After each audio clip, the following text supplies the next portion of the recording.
নমস্কার বন্ধুরা, আমি রামবল্লভ। এখন কথা বলবো ইন্ডিয়ান উইকেট কিপারের ব্যাপারে। মূলত টেস্ট ক্রিকেটে আমাদের ঋদ্ধিমান সাহা একসময়ে খুব দুর্দান্ত উইকেট কিপিং সাথে কিন্তু ব্যাটিংও করেছেন। তার বয়সজনিত কারণে তাকে টিম থেকে বাদ দেওয়া হয় এবং সেই সময় এই বিষয়কে কেন্দ্র করে তুমুল বিতর্ক তৈরি হয়েছিল।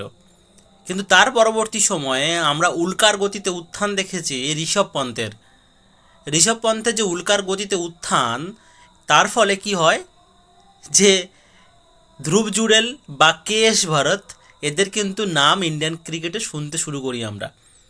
কিন্তু কে এস ভরত বেশি দূর এগোতে পারেনি।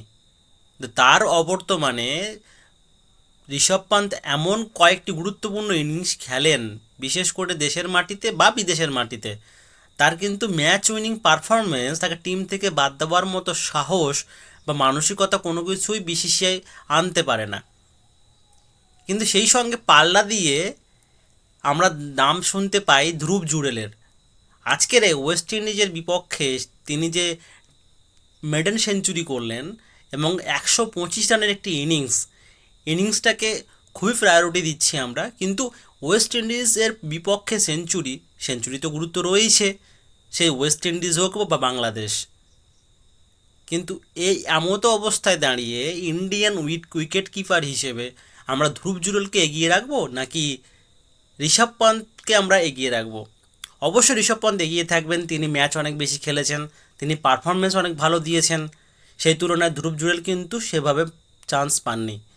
কিন্তু যখন এখন ঋষভ পন্থ চোটের চোট আছে, তিনি রিহাবে আছেন, তিনি ফিটনেস ঠিক হয়ে গেলে আবার উনি ফেরত আসবেন, সেই সময় কি ধ্রুব জুড়েল আবার বেঞ্চে বসে যাবেন? কেমন হয় যদি ঋষভ পান্থ আর ধ্রুব জুড়েলকে একসাথেই খেলায় টিম ম্যানেজমেন্ট?